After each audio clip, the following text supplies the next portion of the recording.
नमस्कार, मैं हूं सुदेश तिवारी। आप देख रहे हैं भारत एक्सप्रेस। भारत एक्सप्रेस पर आज एक ऐसी शख्सियत, करोड़ों अनुयायी जिनके देश भर में हैं, पंडित प्रदीप मिश्रा जी, सीहोर वाले। पंडित प्रदीप मिश्रा जी, आपका बहुत बहुत स्वागत है भारत एक्सप्रेस समाचार चैनल पर। सबसे पहले तो जो संत की भूमिका होती है, पिछले दिनों मैं तुलसीदास जी को पढ़ रहा था, उत्तरकांड में मैंने पढ़ा, जड़ चेतन गुण दोष में विश्व कीन करतार, संत हंस गुण गाए पे परिहर बार विकार। यानी संत स्वरूप में, जो हंस के स्वरूप में जो आप लोग भूमिका अदा कर रहे हैं, उसके लिए आपको बहुत बहुत साधुवाद। और चूंकि पूरे देश में एक कोरोना काल में मैं आपको सोशल मीडिया पे देखा करता था, आपने उस समय जिस तरह से लोगों को कहीं ना कहीं पांडित कर्म और बहुत सारी चीज़ें सिखाई थी। कई लोग हालांकि उस पर क्रिटिसिज्म करते थे, लेकिन कहीं ना कहीं घर तक पहुंचकर आपने सनातन की अलग जगाई थी। अब वो अलग एक बड़ा रूप ले चुकी है। ऐसा क्या है कि पिछले 2-3 सालों में जो स्थितियां बनी हैं देश में, धर्म की ओर लोगों का बहुत सारा झुकाव रहा है, इसके पीछे आप क्या सोचते हैं? सभी श्रोता भाई बहनों को श्री शिवाय नमस्तुभ्यम। मेरा तो इतना ही कहना रहेगा, कोरोना महामारी के अंतर्गत जहाँ पर चारों तरफ त्राही बच रही थी, कोई ने अपने खोए भी हैं और किसी न किसी रूप में लोगों को तकलीफ हुई। जिस समय पर कोई साथ नहीं दे रहा था, उस समय पर सब कुछ जब लॉक पड़ा हुआ था, बंद पड़ा हुआ था, तब घर में रहकर लोगों ने भगवान की आराधना करी, भक्ति करी कि अब आखिरी में सार तत्व वही नजर आता है। एक समय अवस्था है कि डॉक्टर भी जब चेक करते करते करते करते एक अवस्था पर पहुंचता है, तो डॉक्टर भी कह देता है कि अब मेरे हाथ में नहीं, उसके हाथ में है। तो जनमानस ने उस परमात्मा को पकड़ने का प्रयास किया और उसी के अनुसार ये कोरोना महामारी में जो आज धर्म का प्रचार हुआ है, ये उसी के अंतर्गत प्राप्त हुआ है। आपने एक नया जो सोशल मीडिया या डिजिटल का जो सहारा लिया था, कहीं ना कहीं डिजिटल के माध्यम से जो लोगों के बीच में उस समय पहुंचे थे, उसका कितना असर हुआ था उस समय? होता है, ऐसा नहीं कि सोशल मीडिया का असर नहीं होता। जनमानस को जैसे एक कलाकार जो फिल्मों का निर्माण करता है और निर्माण करने के बाद जनमानस को देता है, उससे जनमानस पर अफेक्ट पड़ता ही पड़ता है। उसी तरह एक संत हो, साधु हो, गुरुजन हो, कोई ब्राह्मण जन हो, वो अपनी बात अगर कुछ कह रहा है तो जनमानस तक पहुंचाने के लिए सोशल मीडिया का सहारा बहुत ज़रूरी भी है, क्योंकि अपनी बात जनमानस तक पहुंचे और जनमानस के हृदय में वो बात बैठे और वो जनमानस कहीं ना कहीं अपने आत्मकल्याण के विषय को चुने। बात पंडित प्रदीप मिश्रा की करें, पिछले दिनों मैं गिरिराज जी की परिक्रमा कर रहा था, तो वहाँ पर कुछ लोगों को जब बताया कि मैं मध्य प्रदेश से आता हूँ, तो उन्होंने सबसे पहले आपकी चर्चा की कि जो ये आपका कहीं फ़ोटो लगा हुआ था वहाँ पे, बोले ये पंडित जी यहाँ पर बहुत परिक्रमा किया करते थे।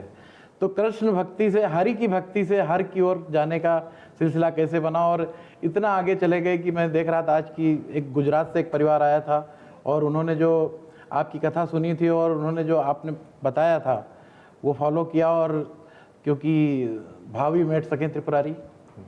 सही है।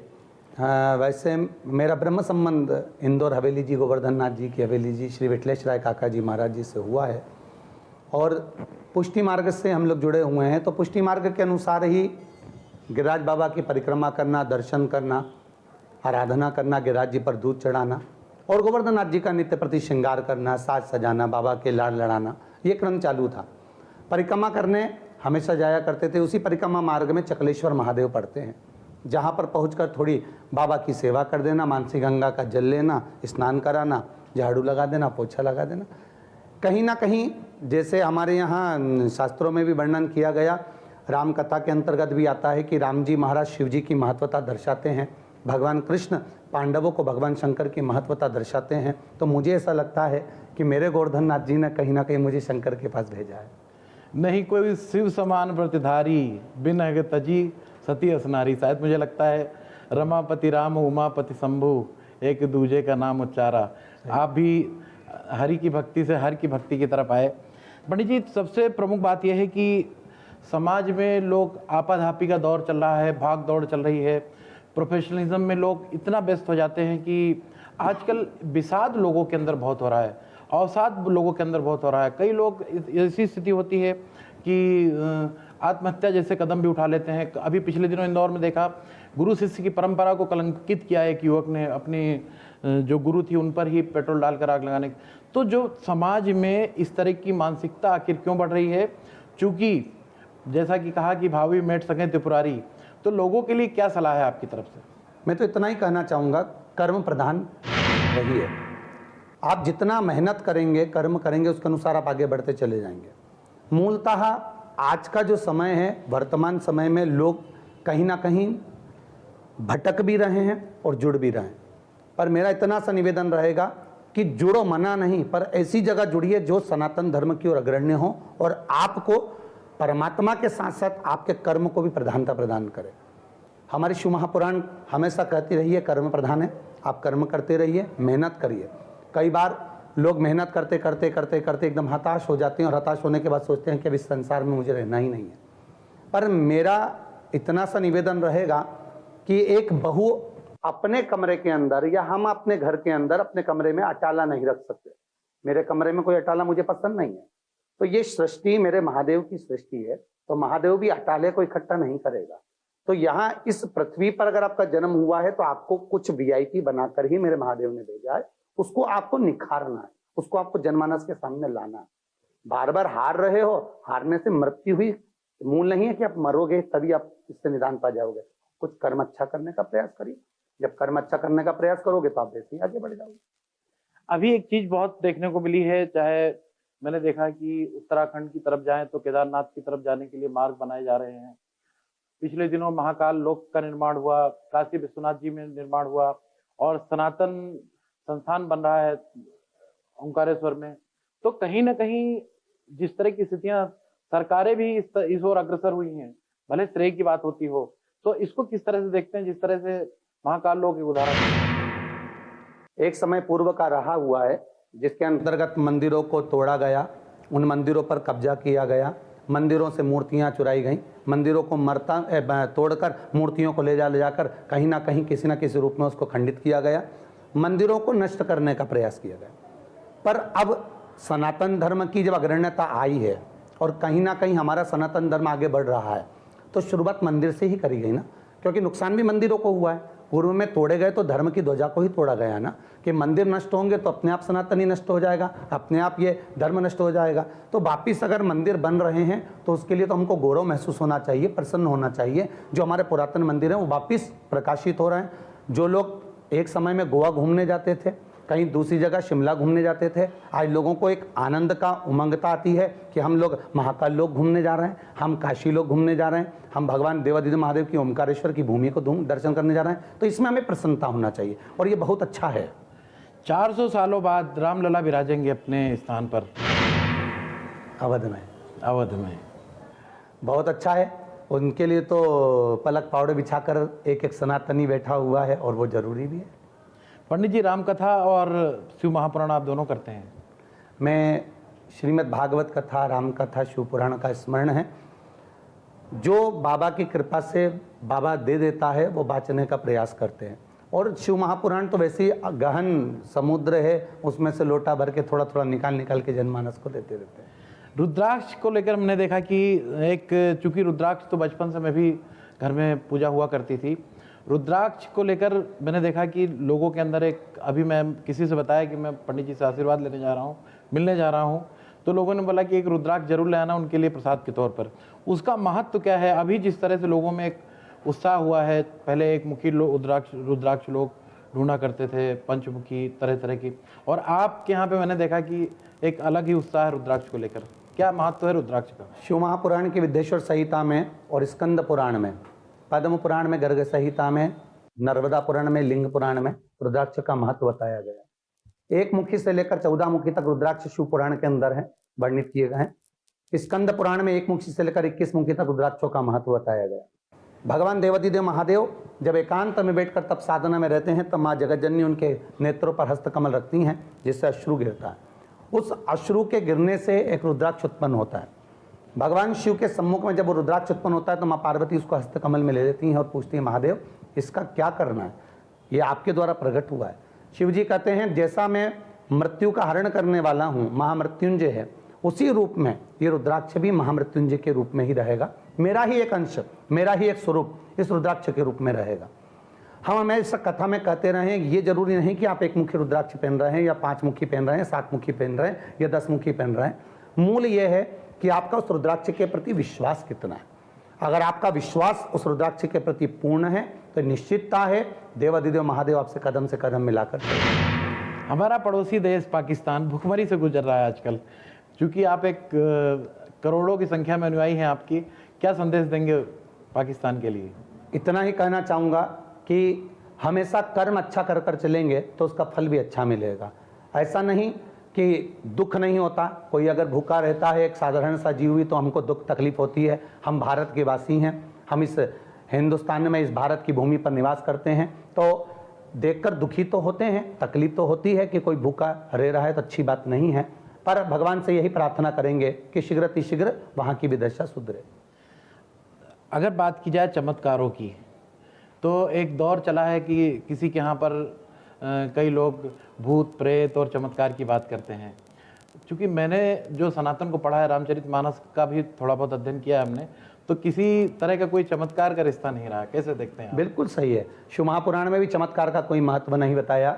हमारी किसी भी पुराण के अंतर्गत ये नहीं कहा कि कोई चमत्कार होता है। कुबेरेश्वर धाम आने वाले हमारे सीहोर पहुंचने वालों को भी हम हमेशा कहते रहते हैं कि चमत्कार का मूल तत्वता हमारे यहाँ नहीं है। हमारे यहाँ तो शिव पर विश्वास है।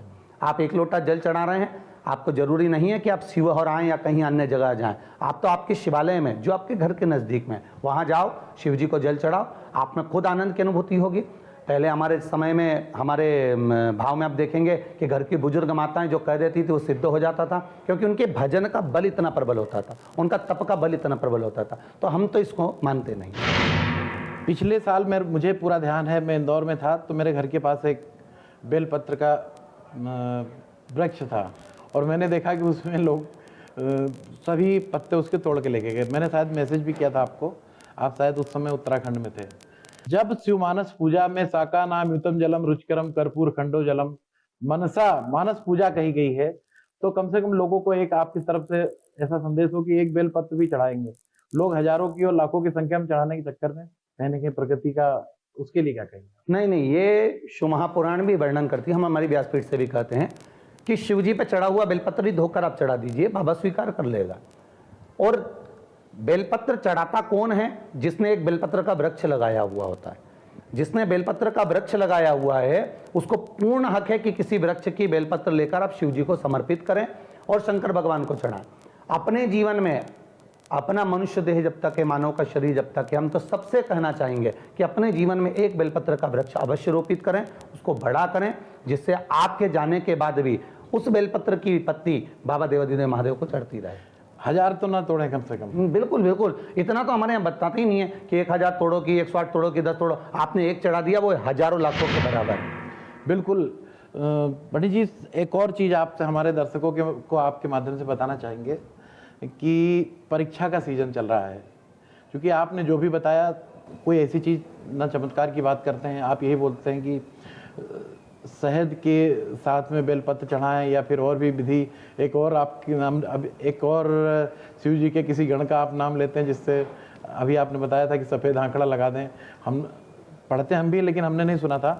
तो सबसे पहले परीक्षा का सीजन चल रहा है, परीक्षा के छात्रों के लिए कोई उपाय बता दीजिए आप। मैं इतना ही कहना चाहूँगा परीक्षार्थियों के लिए, पूरा कर्म करिए, अच्छी पढ़ाई करिए। केवल पढ़ाई करने के लिए ये 7 दिन या 8 दिन नहीं होते।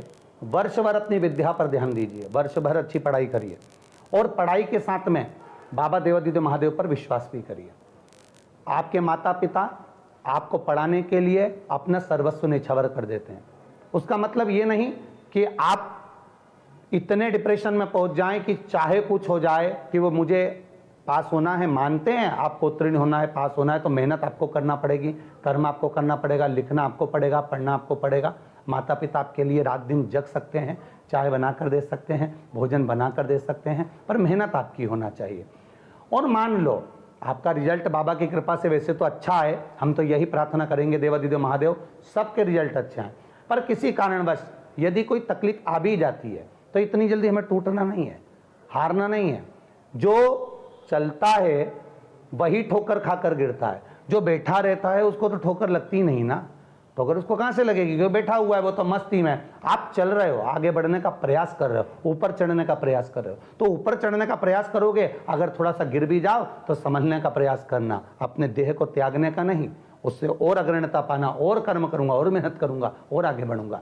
शंकर भगवान को एक लोटा जल चढ़ाइए। शिव जी के मंदिर नहीं जा सकते एग्जाम के टाइम, बहुत व्यस्तता है, तो किसी शिवालय के सामने से निकलो तो बाबा देवादिदेव महादेव को शीश नवाकर अपने हृदय से श्री शिवाय नमस्तुभ्यम कहकर जरूर। पंडित जी एक और चीज कहेंगे, पंचाक्षरी मंत्र का एक मैंने शिवपुराण का एक बार मैंने भी अध्ययन किया श्रावण में, शिवाय नमस्तुभ्यम ओम नमः शिवाय, इसमें कई लोग बातें करते हैं, क्या फर्क क्या है दोनों में? पंचाक्षर मंत्र मेरे देवादिदेव महादेव का दिया हुआ है। श्री शिवाय नमस्तुभ्यम ये मेरे महादेव को प्रसन्न करने का मंत्र है, भगवान शिव के चरणारविंद को नमन करना। ये हमारे यहाँ शिव महापुराण में वर्णित है कि श्री शिवाय नमस्तुभ्यम बोलने वाले का केवल मुख का अगर दर्शन कर लिया जाए तो हजारों हजारों फल पुण्य प्राप्त हो जाते हैं, कई पाप छिन्न हो जाते हैं। यहाँ तक हमारे यहाँ शिव महापुराण में इसका वर्णन किया है। पंचाक्षरी मंत्र आप रूप में एक मंत्र है, श्री शिवाय नमस्तुभ्यम ये हमारे महादेव को प्रसन्नता के भाव से हम उसको नमन करते हैं, उसको प्राप्त करने का प्रयास करते हैं। बिल्कुल, मैं देख रहा हूँ कि मध्य प्रदेश की बात करें, प्रदीप मिश्रा जी को राजनीतिक क्षेत्र में कार्य करने वाले लोग चाहते हैं कि उनकी एक कथा हो क्षेत्र में, इसको किस तरह से देखते हैं अगर कोई राजनेता इस तरह का आयोजन कराता है तो? राजनीतिक क्षेत्र में कथाएं, हम लोग कथाओं के क्रम तो चलते रहते हैं, 2025 तक बुकिंग रहती है, तो ऐसा नहीं है कि राजनेता को देखकर कथा दी जाती है। ये कथाएं तो पूर्व में पक्की होती चली जाती हैं। हम लोगों को ये अंदाजा नहीं रहता कि भाई चुनाव का टाइम आया तो कथा दी जाए या राजनेताओं को कथा दी जाए, ऐसा नहीं होता। ये तो जिसके भीतर भगवान शंकर शिवालय के रूप में विराजमान है, कथा उन्हीं को प्राप्त हो जाती है, उनकी भक्ति को प्राप्त हो जाती है। आप धार्मिक आयोजन करते हैं, पिछले दिनों मैंने देखा कि सीहोर में, चूंकि इंदौर भोपाल का मार्ग लाखों लोगों को आना जाना होता है, पूरी तरह से आपको शासन प्रशासन को पूरा सहयोग मिलता है। क्या आने वाले समय में जो रुद्राक्ष वितरण का जो आयोजन होता है उसको लेकर क्या नया रोड मैप तैयार किया है आपने? रुद्राक्ष वितरण के लिए तो इस वर्ष भी पूरी रूप से तैयारी करी गई, बहुत विशाल रूप से तैयारी करी गई। 30 एकड़ में तो केवल रुद्राक्ष वितरण का कार्य ही रखा था, कार्य को ही रखा गया, कथा स्थल अलग बनाया गया, भोजन स्थल अलग बनाया गया। तो ये सब चीज़ें पूर्णतः रूप से बहुत अच्छे से उसका निर्माण किया गया। पर जब भीड़ की मात्रा बढ़ी, भक्तों की मात्रा बढ़ी, तो भक्त जब ज़्यादा से ज़्यादा संख्या में आए तो उससे थोड़ा ना थोड़ा तो मार्ग अवरुद्ध होता ही है, मूल चीज़ वो है। शायद किसी ने यह सही कहा है कि कोई मंदिर नहीं नज़दीक, चलो यूं कर लें, किसी रोते हुए इंसान को हंसाया जाए। और पंडित जी ने एक और बात कही, तुलसीदास जी ने लिखा है, कर्म प्रधान विश्व रचि राखा, जो जस करे तो तस फल चाखा। यानी किसी तरह की चमत्कार की बात पंडित प्रदीप मिश्रा जी नहीं कह रहे हैं, सीधे तौर पर कह रहे हैं कि यदि आपको सक्सेस होना है तो कर्म करिए, लेकिन उसके साथ में भक्ति करिए, भक्ति शिव जी की करिए, और एक लोटा जल सारा हल। पंडित प्रदीप मिश्रा जी आपको बहुत बहुत धन्यवाद, आपने भारत एक्सप्रेस से बात की। श्री शिवाय नमस्ते।